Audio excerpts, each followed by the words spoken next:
Ok, claro que sí.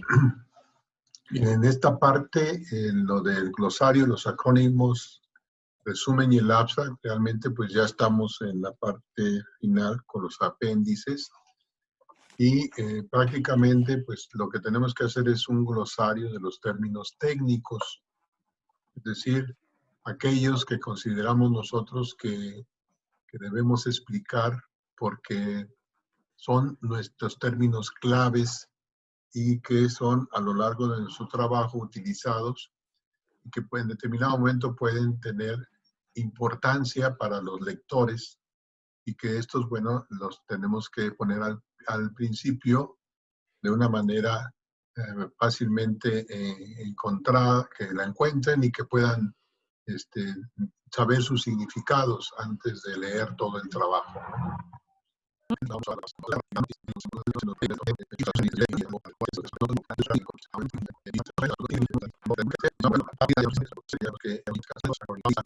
Nuestro lector esté informado de cuáles son los acrónimos que se va a ir encontrando. Después tenemos el resumen y el abstract.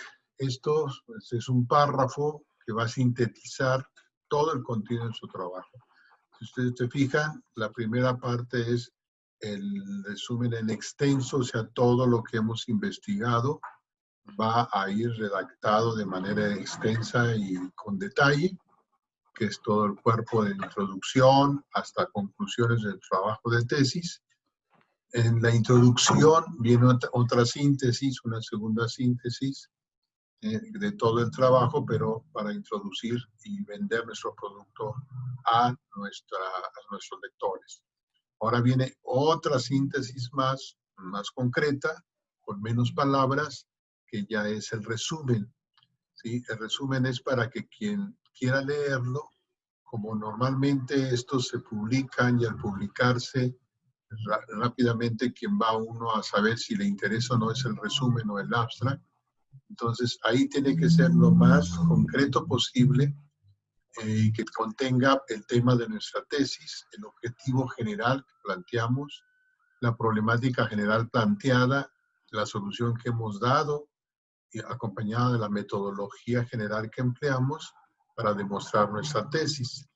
Entonces, esto debe de ir en pocas palabras, de 250 a 500 palabras. Aproximadamente viene siendo, pues, una cuartilla máximo. Y después la vamos a traducir al idioma inglés, al cual le vamos a llamar el abstract, porque, bueno, nuestras tesis, como ya son de disertación doctoral, deben de ser dadas a conocer también a nivel internacional.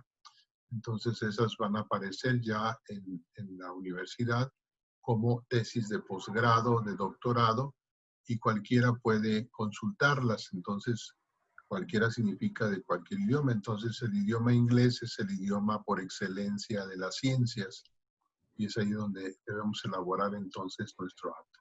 Entonces, lo que vamos a hacer es primero en español y después ya en inglés el resumen y el abstract de nuestra tesis.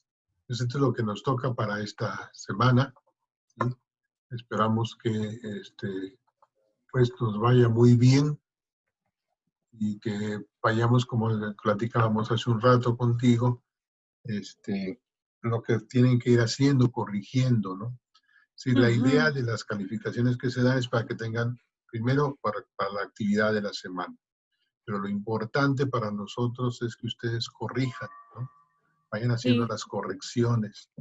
Porque ok. si la mayoría no está muy acostumbrado a hacer tesis de posgrado y menos de doctorado, pues es la primera vez que incursionan aquí. Así es. Entonces, sus antecedentes, pues les han, a veces sí tienen antecedentes. ¿Tú hiciste tesis de maestría? Sí, de maestría. Sí, sí, sí. Entonces, en la tesis de maestría, pues ya tuviste una aproximación con una investigación, como se Ajá. recuerda, ¿no? Ujú. Entonces, ahí ya en la disertación doctoral, pues ya es más exigente todavía, Ujú. y todavía, digamos, en la de maestría era como empezar a hacer los primeros intentos de investigación. Así es. Así Ya en el es. doctorado ya significa que ya tienes varias investigaciones y que tu tesis doctoral pues ya se debe coronar con una aportación al campo. Entonces, a veces, bueno, ¿tú estudiaste medicina? Soy odontóloga y mi maestría la estudié en Ciencias de la Salud, en posgrado de la Facultad de Medicina, Ok, sí, pero de porque origen soy odontóloga. eso es importante porque digamos que vienes a un área que es la educación, que sale fuera de Ujú, tu área natural. Tu área natural pues, son las ciencias de la salud prácticamente. Y allá son otras formas también de operar. ujú. Así es, Entonces, sí, sí, ahora sí. te enfrentas a educación y aquí tienes, para empezar, son ciencias sociales que estás manejando. Entonces tienes que extrapolarte de las ciencias naturales en las que tú estabas acostumbrada a códigos y conceptos técnicos del área de educación. Tú estás Así es. tocando algo que tiene que ver con el currículum, ¿sí? Ujú. Entonces, ese diseño curricular lo tienes que tener bien manejado, porque es lo que tú estás tratando de aportar. Tú estás con el tema de las De bioética. de bioética, exacto. Ujú. Entonces, tú tienes que ver que en el currículum médico, o sea, que abarca lo que sería el plan de estudios, ¿sí? Y los programas de estudio. Entonces, ahí tú tienes que establecer bien lo que es el análisis curricular, ¿no? Es decir, tú tendrías que haber hecho un análisis curricular de la carrera de medicina y de acuerdo a ese análisis curricular, con una evaluación curricular, establecer cuáles son las necesidades, ¿sí? Para introducir eso que tú estás tratando de, de, bueno, de ofrecer como algo nuevo o como algo importante en la carrera de medicina, que tú ves que ahí hay deficiencias, ¿sí? Entonces tú estarías hablando de o introducir la bioética. Si ya la tienen, la bioética Ya, dentro del programa, entonces vas a hacer un análisis del programa, ¿sí? Un análisis curricular del programa, ya no del plan curricular general, sino del programa, para que tú qué bien. puedas establecer qué es lo que sí ven y cómo lo están viendo. El análisis Ujú. curricular integra tanto los objetivos de la materia, las aportaciones que da la materia al currículo general, cómo está impactando en las competencias médicas esa materia, ¿sí? Qué tan importante y si están establecidas bien las competencias médicas, pues entonces, ¿cómo impactaría esa, o sea, qué consecuencias traería la bioética para esas competencias médicas? ¿No?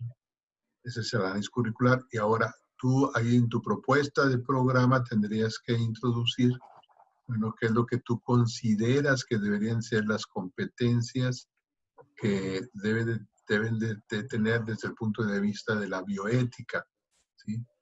O sea, porque tú hablas de bioética, pero no queda claro cuáles son esas competencias que pretendes, ¿no? Establecer, ¿no?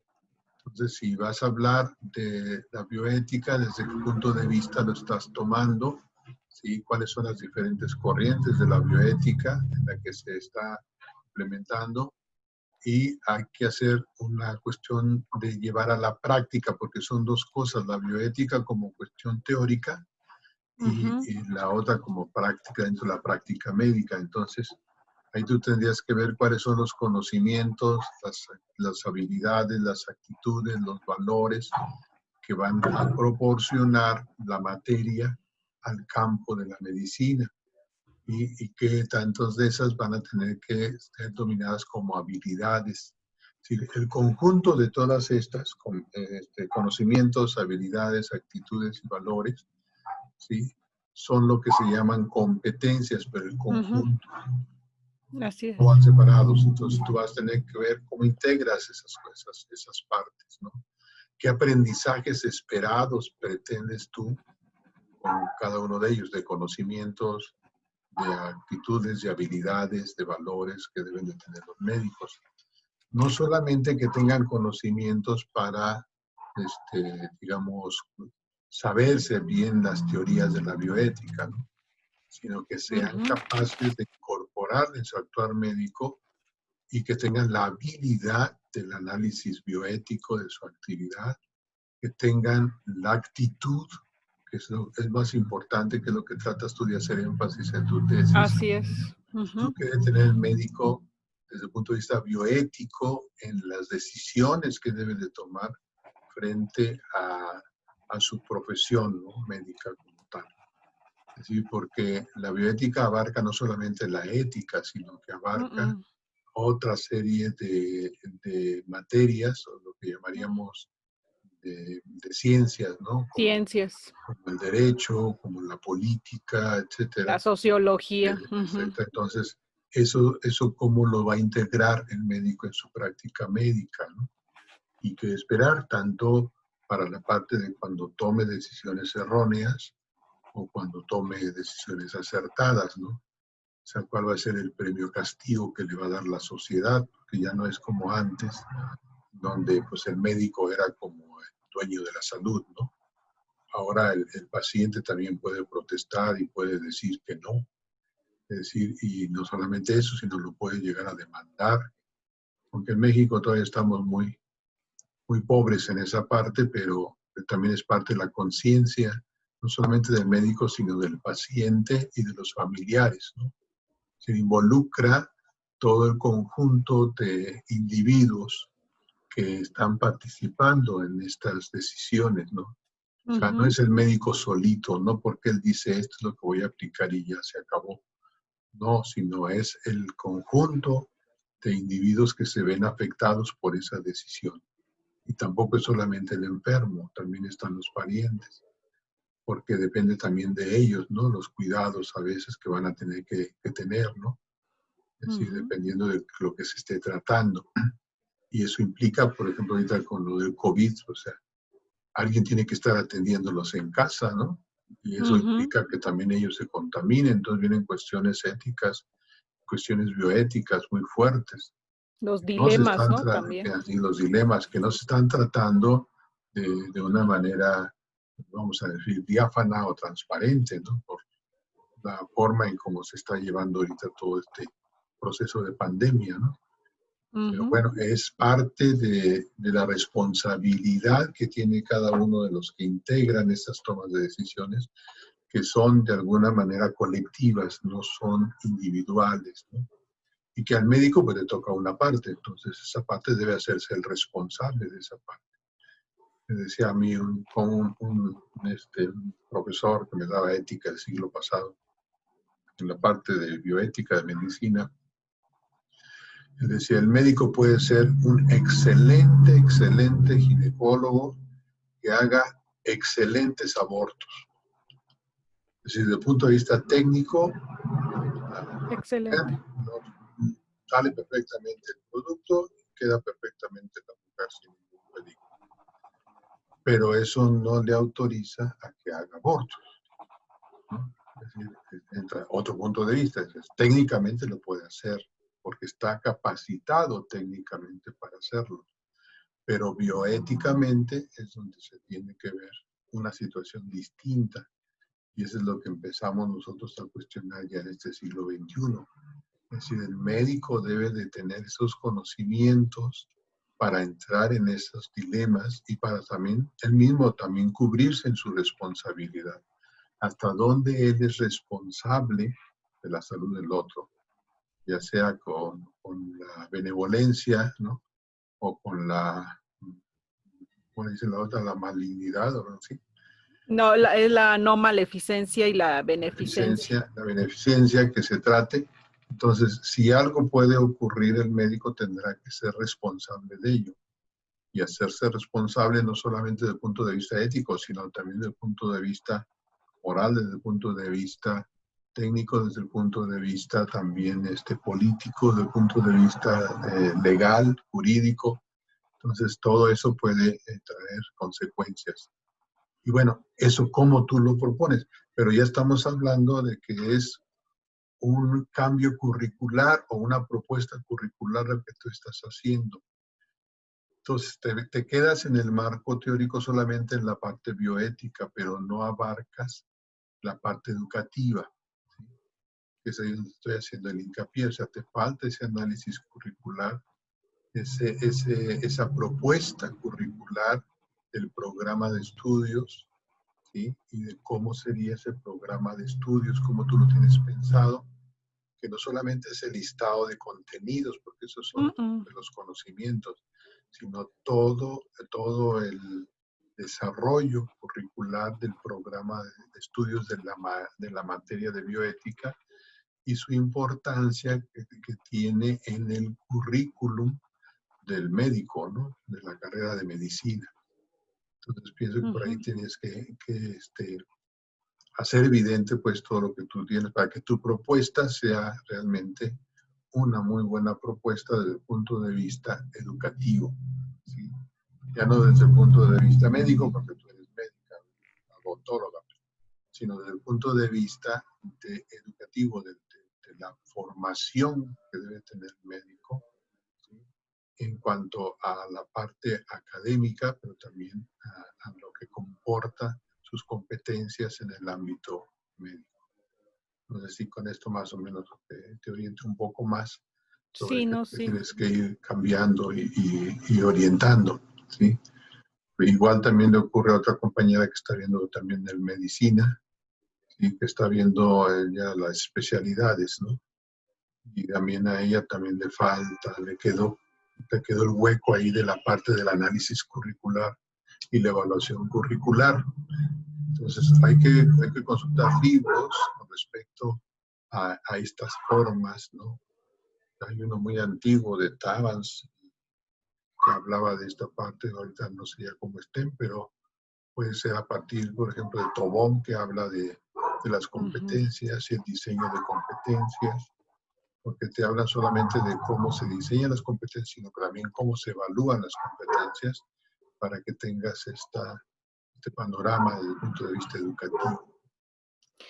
Y una pregunta, entonces, ¿no es necesario o conveniente, no tanto necesario, conveniente haber realizado una encuesta a los alumnos en cuanto a la percepción que tienen de la bioética?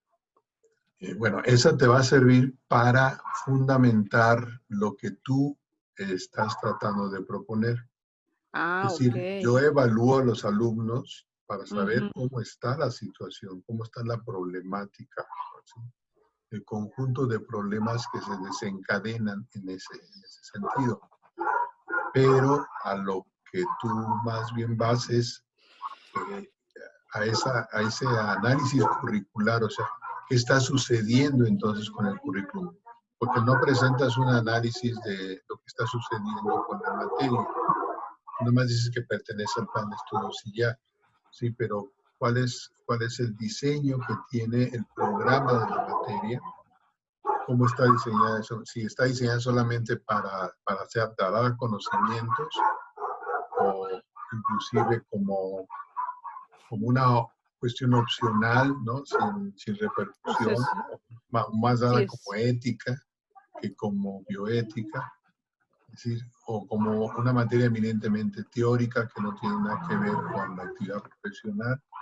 Es decir, tú ahí tienes que analizar esa parte, pero eso no lo presentas.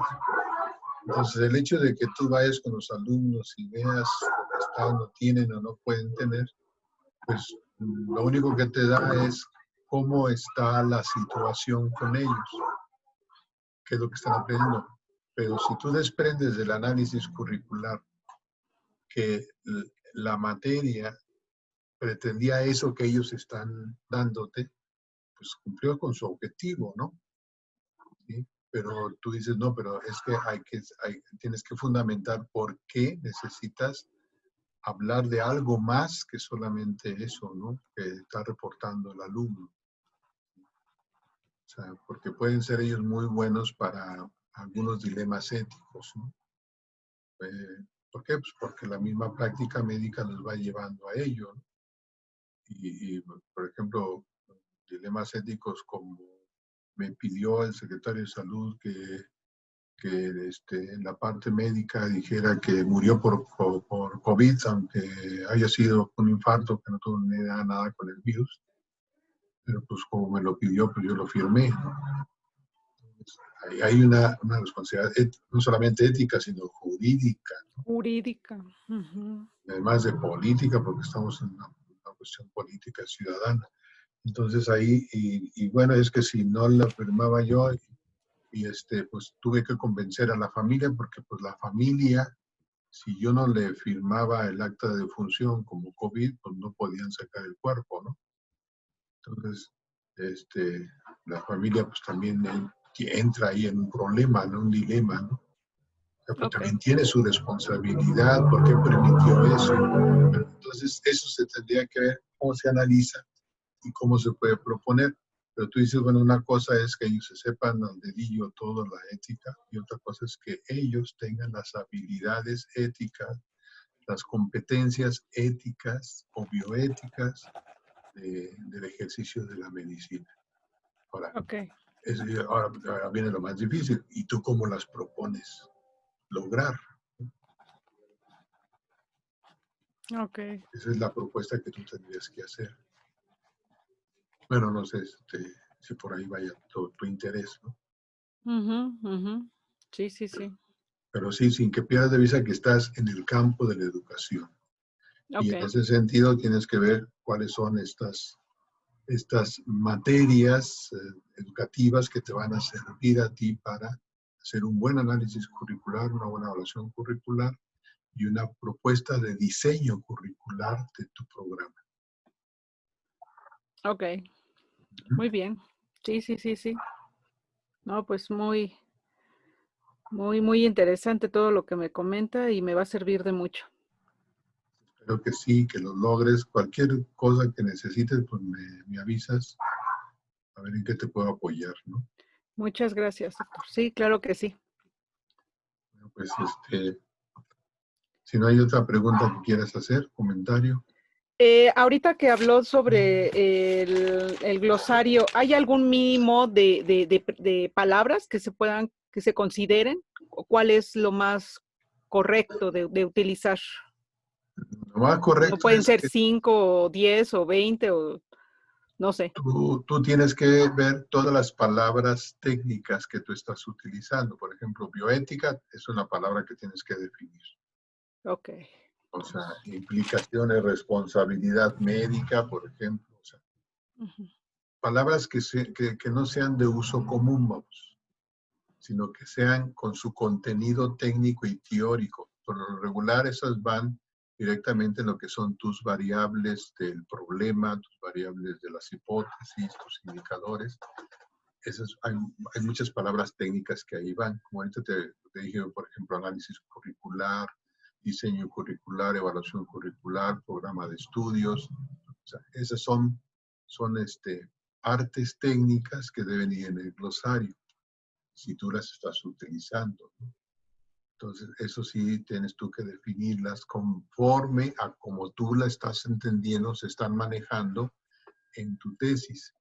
Es decir, el glosario es para que quede claro que quien lo lea se dé cuenta de cuál es el sentido, porque podemos nosotros hablar de bioética desde diferentes puntos de vista, ¿no? O podemos hablar de diseño curricular desde diferentes puntos de vista, según los teóricos. Entonces tú vas a elegir qué teórico es el que tú vas o con el cual te vas tú a orientar para Ujú. tu tesis. Entonces, eso es lo que tú tendrías que ir viendo en ese glosario, ¿no? Es decir, para que la gente que lea tu tesis entienda, lo está entendiendo desde tu punto de vista.